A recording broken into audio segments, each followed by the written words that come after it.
What if the absolute best, like the most moral, most environmentally conscious person you know, is actually acting out of pure, unadulterated greed? Oh, wow. That's a strong claim. Right. But welcome to the deep dive, everyone, because today we are looking at this wild, translated spiritual manifesto from October 2006. It's written by an author known as Deiform Buddha, and it was edited by someone named Kinyu. Yes, and the title of the essay is stark. It's called Hatred Will Destroy Oneself. Yeah, and the core argument here is going to completely upend how you think about virtue.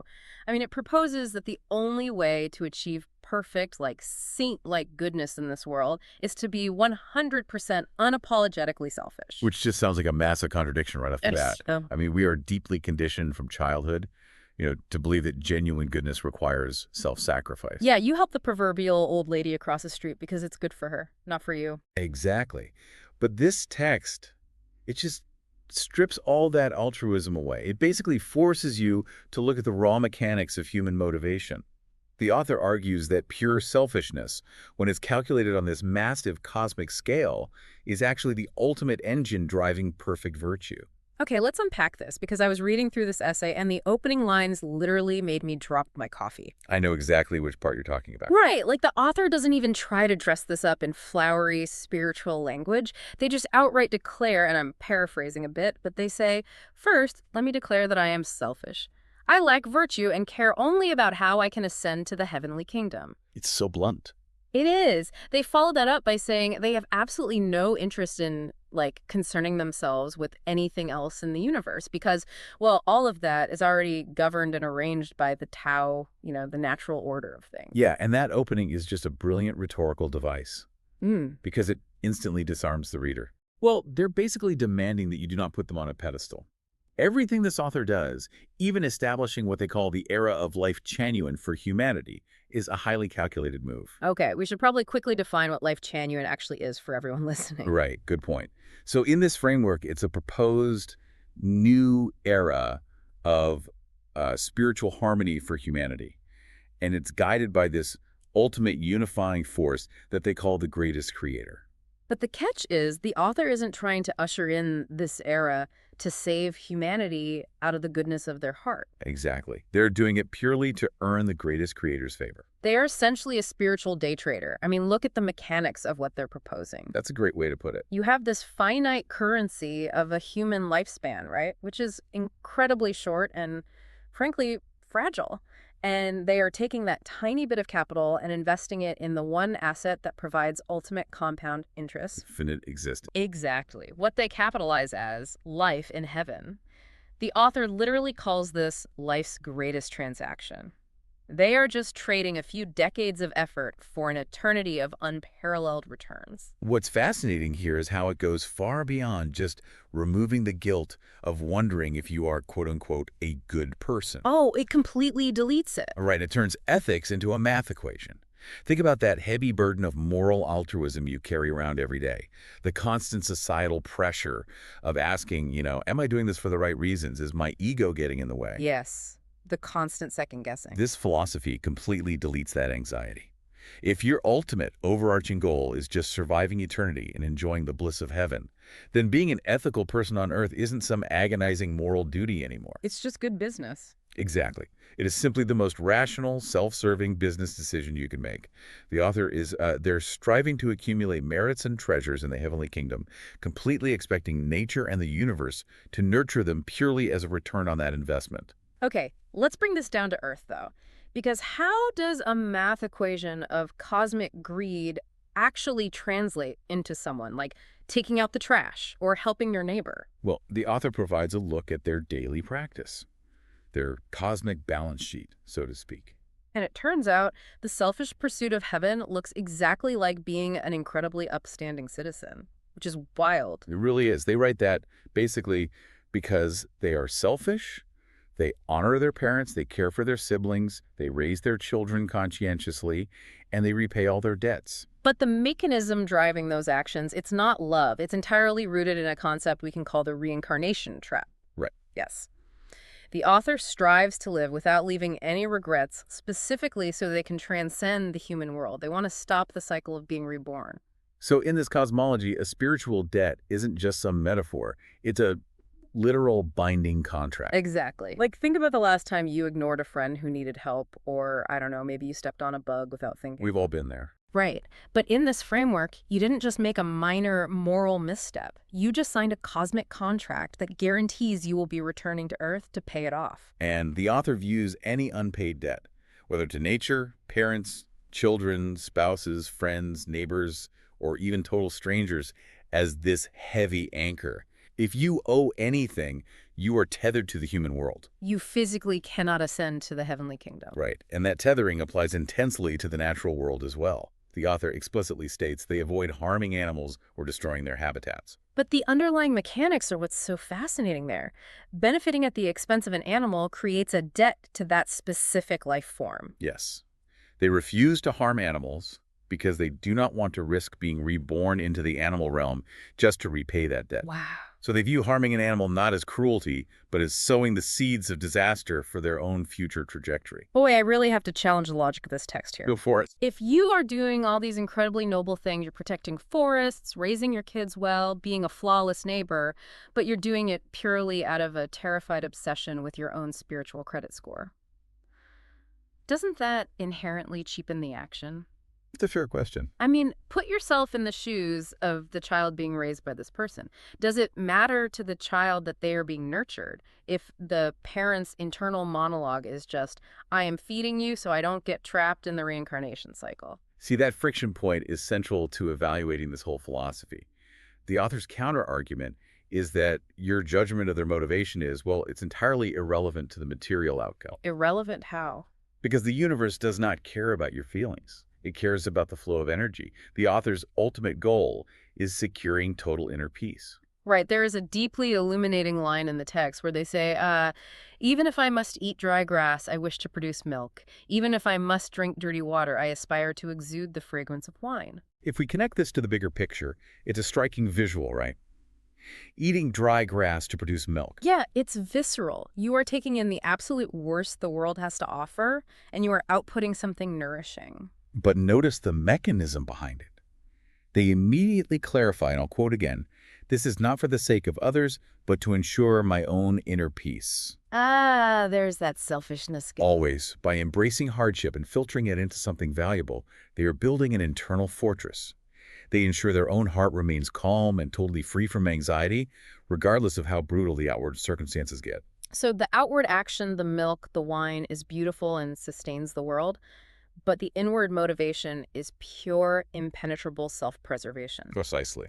Okay, so if you are meticulously avoiding external debt to animals and humans to escape reincarnation, how do you handle internal debts, like the emotional toll of being wronged or angry?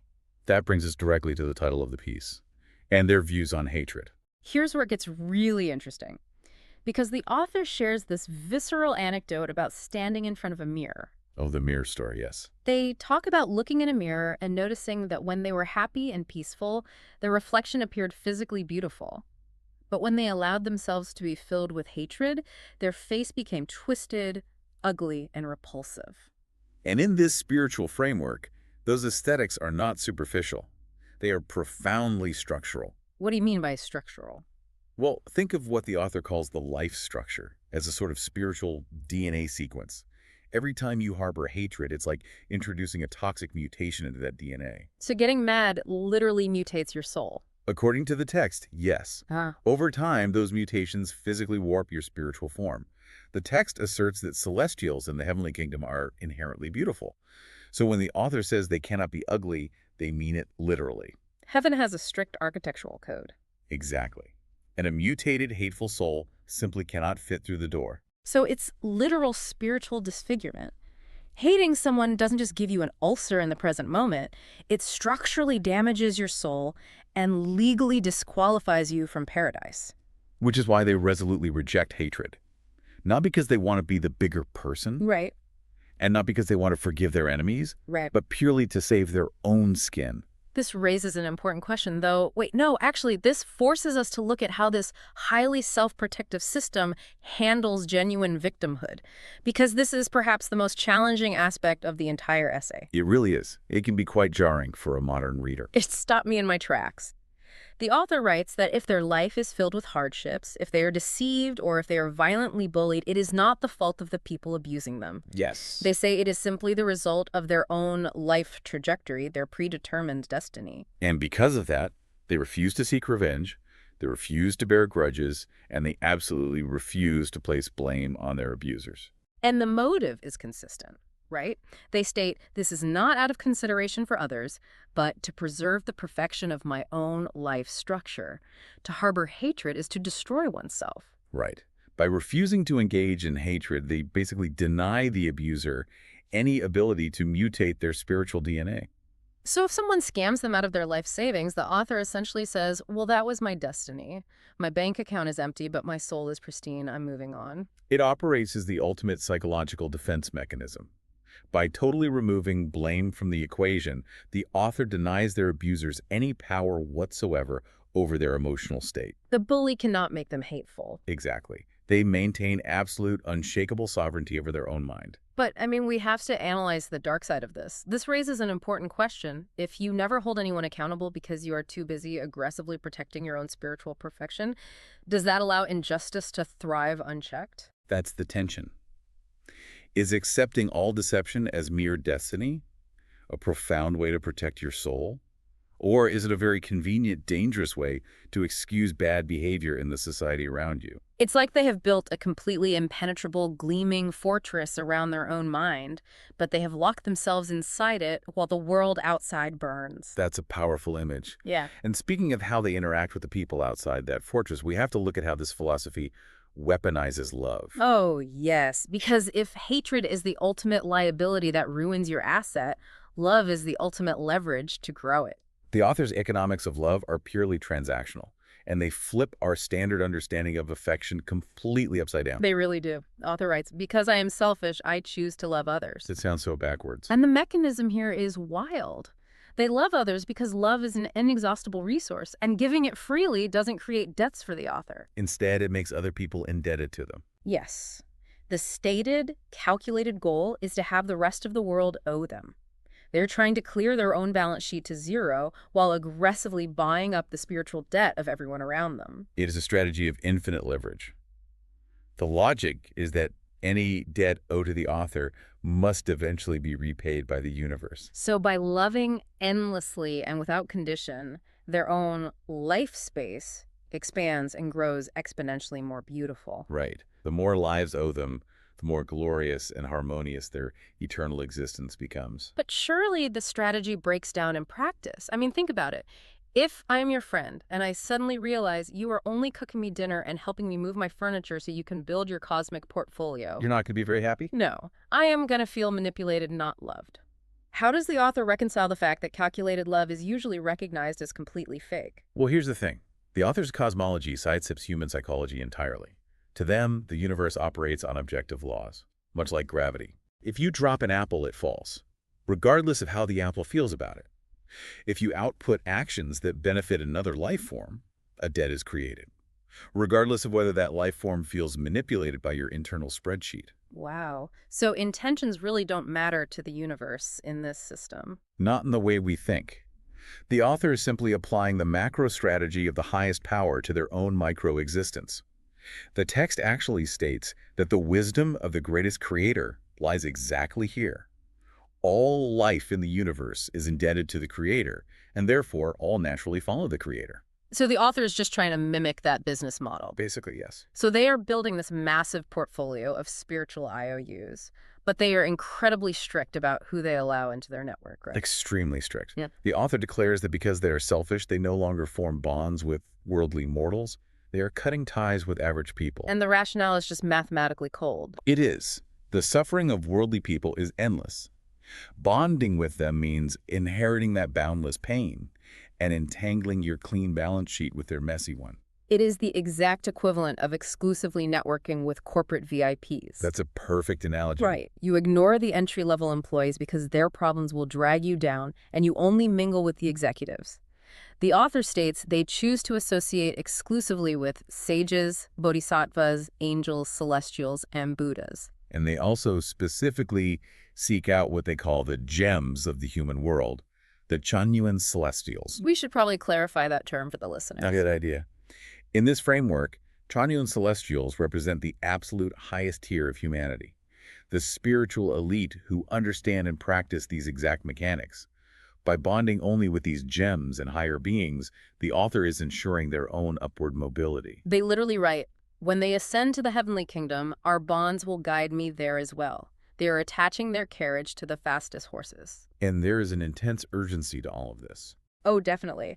The author views human life as fleeting. Its final station can arrive at any moment. They are terrified of turning into a pillar of salt. That specific phrase is so Well, evocative. it really is. They want to avoid the sorrow of looking back at a wasted life and turning into a pillar of salt, paralyzed and tormented by regret for millennia. Every single calculated smile, every rescued animal, every forgiven enemy is done right now, purely to save themselves from future torment. The author is holding up a mirror, not just to their own face, but to our fundamental understanding of ethics. They're openly stating, "I do not serve others. I serve my own survival." Which is pretty confrontational. It is. It forces us to confront the hidden ego in our own acts of doing good. How much of our everyday altruism is secretly tied up in wanting our peers to see us as a good person? The author rejects the ego of altruism entirely by making their selfishness the explicit feature, not a hidden bug. The author ends the essay with this passionate, almost defiant manifesto. They basically say, "Do not call me noble. Do not praise me for being selfless or contributing to humanity." Yeah, they really hammer that home. They do. They write, "Do not claim that I have sacrificed for my nation, ethnicity, society, family, or others." They say they haven't, and they won't. Everything is for the self. It completely strips away the gold stars we are so used to handing out from morality. It leaves us with a wild thought to mull over, extending far beyond the individual. So what does this all mean? Well, imagine if an entire society adopted this exact brand of ruthless spiritual selfishness. Just a whole world of spiritual day traders. Exactly. A world where everyone is desperately trying to outlove each other, rigorously protecting the environment, and instantly forgiving every wrong against them, not out of compassion, but just to furiously rack up cosmic IOUs and secure their own penthouse suite in heaven. Would we accidentally create a perfect, harmonious utopia? That's the question. And if a flawless utopia is built entirely on an engine of pure greed for heaven, is it still a utopia? Does their internal motivation actually matter to the people they helped?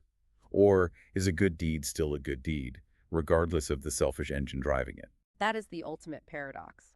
Maybe the most generous thing you can do for the world isn't to destroy your ego, but to aim your selfishness so high that it accidentally saves everyone around you. Something to think about until next time on The Deep Dive.